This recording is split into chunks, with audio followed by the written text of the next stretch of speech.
Martin Armstrong is one of the most famous economic forecasters alive, but you wouldn't know it after the whitewashing job he suffered at the hands of the federal government and the mainstream financial press. The man who in the 1980s and 90s had central bankers and politicians calling him for advice is now scrubbed from the memory banks of sites like Bloomberg.com. He's famous or infamous for having predicted the October 1987 Black Monday crash to the very day. He also called the Nikkei stock market collapse in 1989 and the Russian financial collapse in 1998. And he hasn't lost his touch, outfoxing hedge fund managers by predicting last week's Swiss National Bank decision to abandon its peg to the euro. Martin is not an Austrian by any stretch, relying on complex math and historical models rather than economic theory. But he is strongly anti-state, anti-central bank, and quick to criticize Keynesian orthodoxy. Martin spent more than a decade in a government cage after being prosecuted by the SEC, including 7 years for the non-crime of contempt of court. His story, both as a forecaster and a stubborn thorn in the side of federal prosecutors, will be told in an upcoming documentary.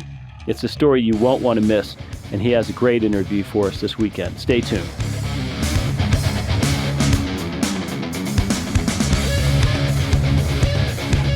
Ladies and gentlemen, welcome back once again to Mises Weekends, and I'm very happy and pleased to be joined this morning by Martin Armstrong. And Martin, I must say it's kind of lucky for us that you were with us today, because one of your predictions, one of your prognostications actually came true yesterday.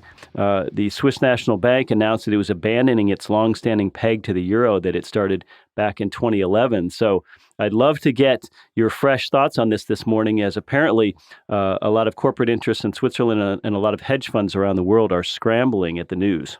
Well, actually, I met with a member of the board managing the peg. I think it was in 2012. And I just explained to him, I said, no peg has ever lasted. I mean, even Bretton Woods was forced to crash. Yet they always keep trying it. The Asian currency crisis was also a peg that broke. Soros became famous on the British pound peg with the Deutschmark. So effectively, it's just an attempt to hold on to something for political purposes. But you have to look at this actually, and why we were saying it was going to crack is that effectively it becomes, and this is what I explained to them, it becomes a no-risk trade. I can buy all the Swiss I want at the peg. Here you go. If the peg holds and I lose, I don't lose anything. I said, it's only a win. So I can just keep buying the Swiss until it breaks. And once it breaks, then they have the loss. So they have bought the euro all the way at the top, and the euro crashes. So you see a 30% move. That's their loss in the euro. In the euro they already hold. Yeah, because they've been buying and buying and buying this stuff. And it's all connected. I mean, Greece is most likely going to leave. And so you have the ECB saying that they're going to start buying sovereign debt. That will most likely happen next week, which is why the Swiss had to get out of it this week. So that's more or less a code word for them for the banks to start selling their Greek debt to the ECB. Because if the Greeks default, then they have, you talk about stress tests. I mean, sovereign debt is the reserves. So once they just pay something, it's okay, and it's not marked to market. So it can be 50% of whatever it was they paid. That doesn't matter. But once they do not pay something, then it goes into default. Now they have to admit that those reserves are gone. So the ECB is now coming out and saying they're going to buy sovereign debt. This is why. So it's all connected. It's like you push one domino over and it just keeps on going. And I know a lot of people have been very bearish to the dollar, but they don't understand that this is a situation of a global crisis. There's no place to put money. If you just look in Europe, you look at the rates on 10-year bonds from Germany. I mean, they're at 0.4. 40 basis points. And here you have Greece at 11%. So all the money's been moving in within Europe. It's been moving to the Germans because they assume the euro is going to break. This is the big smart money, but they think that if it breaks, they'll end up with Deutschmarks, and the rest of them are hedging their bet and buying the dollar.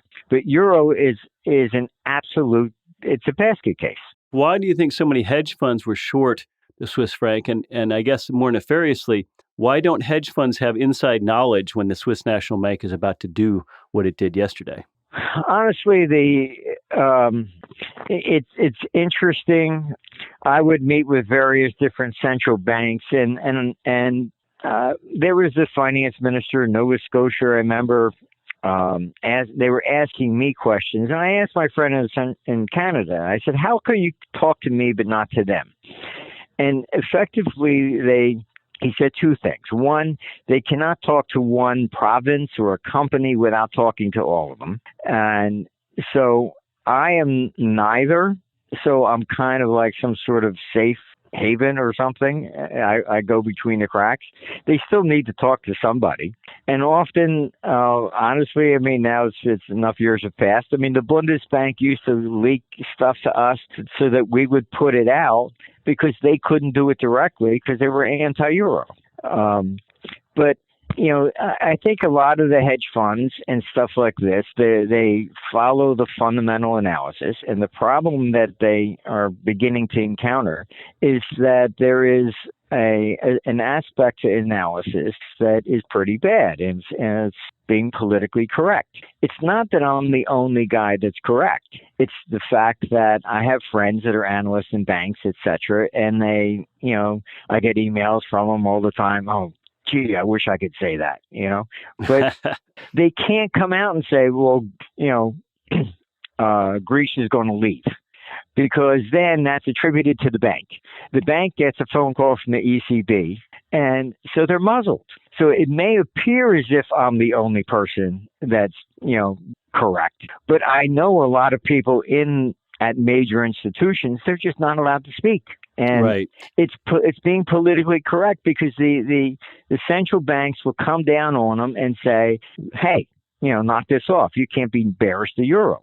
Well, it would be interesting to study what some of these hedge fund managers do with their own personal money behind the scenes, but I digress. Let me ask you this. Can you elaborate? You talked earlier about the Swiss euro peg being sort of a one-sided bet. And in your article that came out today on ArmstrongEconomics.com, you say, I state bluntly, no peg has ever been able to withstand the pressure of reality. So can you just elaborate on that for us, how pegs are in effect, anti-market political creatures? Well, I happen to be, I'm the guy that got the call on the Soros thing.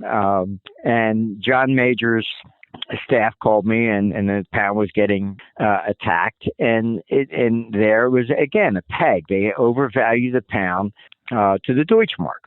And they were calling me and say, gee, what do you think? I said, listen, if you got about 10 billion pounds a day for about a week at that time, I said, maybe you can withstand it. But it's going to go. I mean, you've overvalued the pound.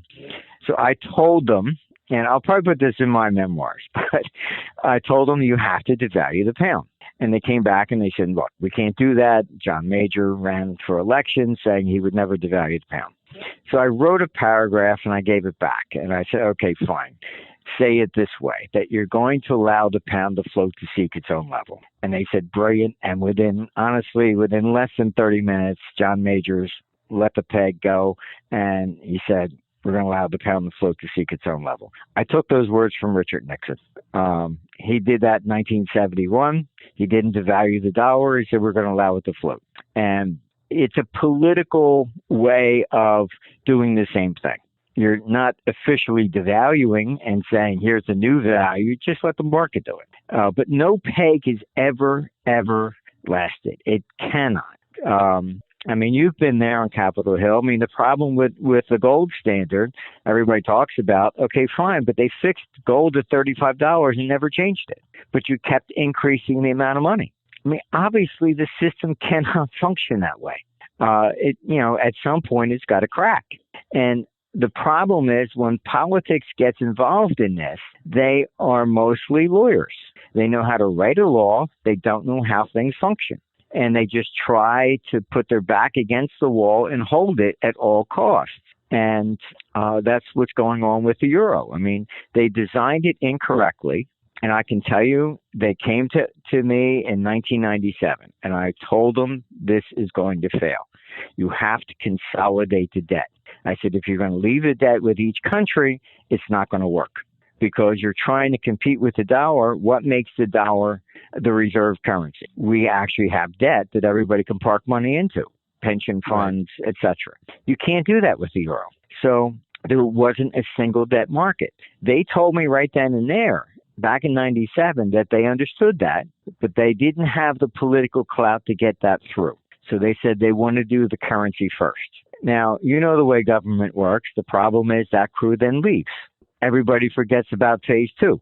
I say, hey, what happened to phase two? They say, what are you talking about? What is that?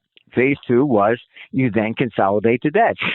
So you can't have it this way. And that's why the euro is just an absolute disaster. It cannot survive, and it certainly could never displace the dollar. You know, and you have these people also talking about, oh, China and Russia, they're going to try and get rid of the dollar. And trade is such a small fraction of capital flows. It's less than 10%. They can create euro, petro new currencies. It doesn't matter. Where do you park the money? That's the dollar. And until we need another market to be able to absorb capital, the dollar is it.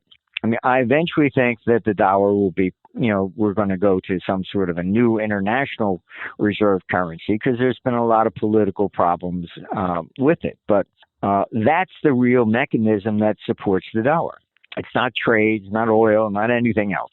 Where can I put my money? Well, you've talked quite a bit about this, the dollar as the dominant currency of empire.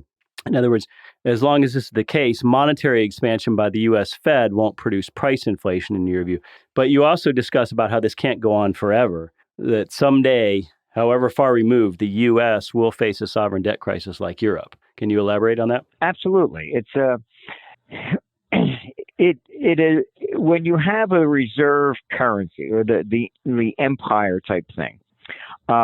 What happens is that currency is the currency of confidence. And you can see it. I mean, I publish, there's Roman coins that were imitated in India, in the Celts, and all over the place. Why would they make a coin that looks like Roman? All right, but they're not trying to cheat you on metal or anything else. It's not the metal. It was the fact that people understood that Rome was worth something. So just the same as dollars were trading in Russia and China, et cetera, and Ukraine, you paid your rent in dollars. Japan went through the same thing. The government kept issuing coins and devaluing whatever was in circulation, saying, oh, these new coins are worth 10 times more than the last one. And eventually, after a few emperors doing this, the Japanese just stopped accepting Japanese coins. China's coins circulated in Japan.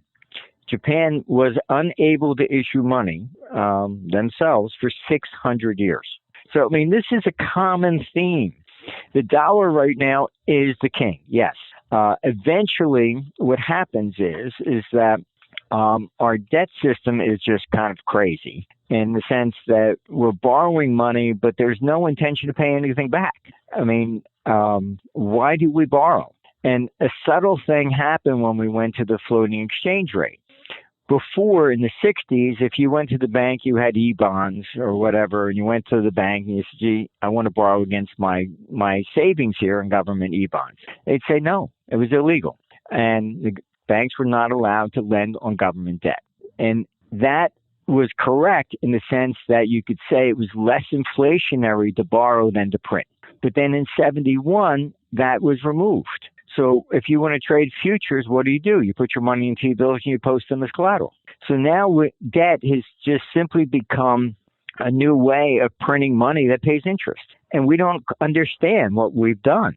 So the national debt, I mean, yeah, they can increase it, et cetera. It's really just money that's paying interest. And then if you look at the debt itself, you can pick up an almanac that they sell and just calculate the interest payment. And you'll see the interest is about 70% of the total national debt. And so they love to say, oh, it's the rich, and all this other kind of stuff. But this money goes to fund the banks.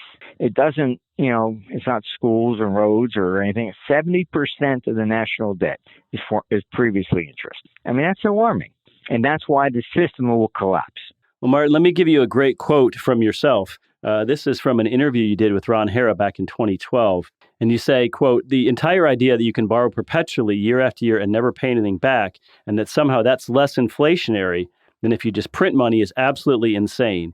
In the U.S., if we had just printed the money, the national debt would be only 40% as much as it is today. We're both creating currency and also paying interest on it." So I think that sort of summarizes what you're saying right now. Pretty much. I mean, today it's opposite of what it was before. It would be less inflationary if we just printed what we needed for a budget and we didn't go pretending that we're borrowing everything. But because there's no purpose to do that when there's no intention to pay anything back.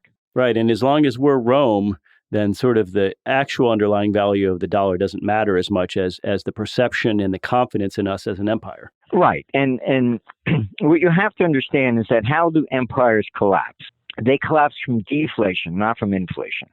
And you can see it in, France is basically kind of going through the same thing that Rome went through. They raised those taxes to 75%. The rich fled. They couldn't sell their houses, so you could rent a palace in Paris for a couple $1,000 a month because they couldn't sell them, and nobody wanted to live there. So I went to London and was in a restaurant, and I thought I was in Paris. Everybody speaking French, So that's exactly what happened in Rome. The population, the taxes keep going up, and you reach a point. Look, I just can't afford this anymore, and you walk away from your house. That's the deflationary side. That it's we keep raising these taxes dramatically, and the FATCA thing is absolutely destroying the world economy. It's unbelievable. People can't do anything. Americans can't open up businesses. People that are, have one parent that was American or getting in Canada have been getting letters from the IRS say you owe us taxes for the last 20 years. It's unbelievable. And unfortunately, what people don't understand here is that Congress never passed a law making it worldwide taxation. That was a judicial decision. And some judge said, well, they didn't say, there was any exemptions, so there aren't any. And that was simply a judge. Us in Japan, that's it. Everybody else, taxes are supposed to be you pay for what you're using. And that was the original concept. So if you're British or whatever, you pay if you're there. But if you're not there, well, you're not using any of the services. So why should you be paying? Yeah, absolutely. And that's a great topic that we're going to address in a future show, this idea of worldwide versus territorial taxation.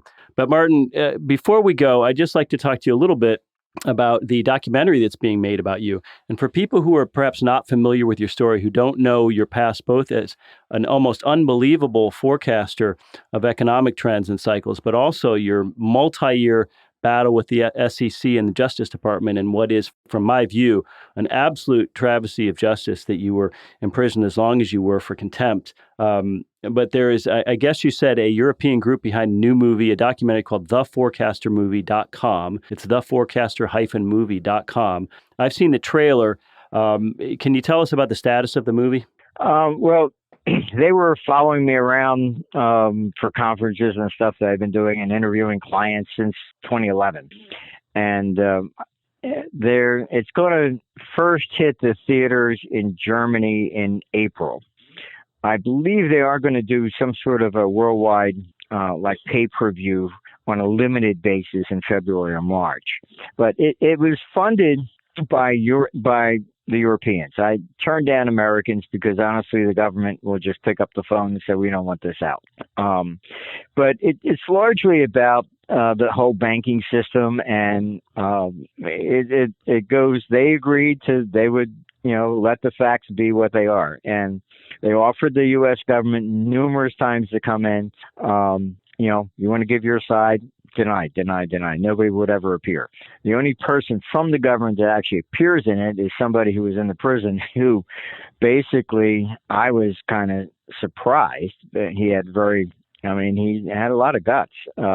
He had come to me when they had me there in contempt, and he said he apologized. I had spoken to the attorneys because they said, what are they supposed to do with me? Because they didn't know. I'm the longest person was ever held in contempt of court. And I told them, look, the guy's probably innocent, and, we just don't have any evidence on him. So we're just trying to break him.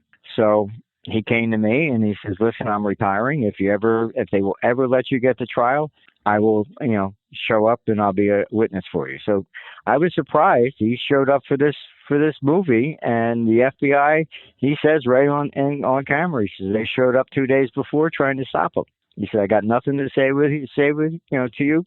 Thank you very much. Goodbye. So, he had a lot of courage. But he's the only one that showed up from the government. Everybody else has been trying to, pretend it didn't even happen. Bloomberg News, which I thought was very interesting. They have a little clip in there from them, and they've completely erased me from their database. Completely. Put my name on Bloomberg. It's like I never existed. They've erased everything that they ever written, and they were surprised because he had this. The people that produced the film found this clip from somebody else had it, and then they had to go back to Bloomberg and said, "Well, you said you didn't have anything. We have this." And so, very interesting how everybody's just tried to sanitize this whole thing, and it just shows you why Snowden had to go to The Guardian. It's an incredible story and a whitewashing. If you're interested in finding out more about Martin Armstrong and his story, go to armstrongeconomics.com. There's also a trailer for the movie that's currently, I think, on the front page of your site. Martin, I would like to thank you so much for a fascinating interview and for your time today. Ladies and gentlemen, have a great weekend.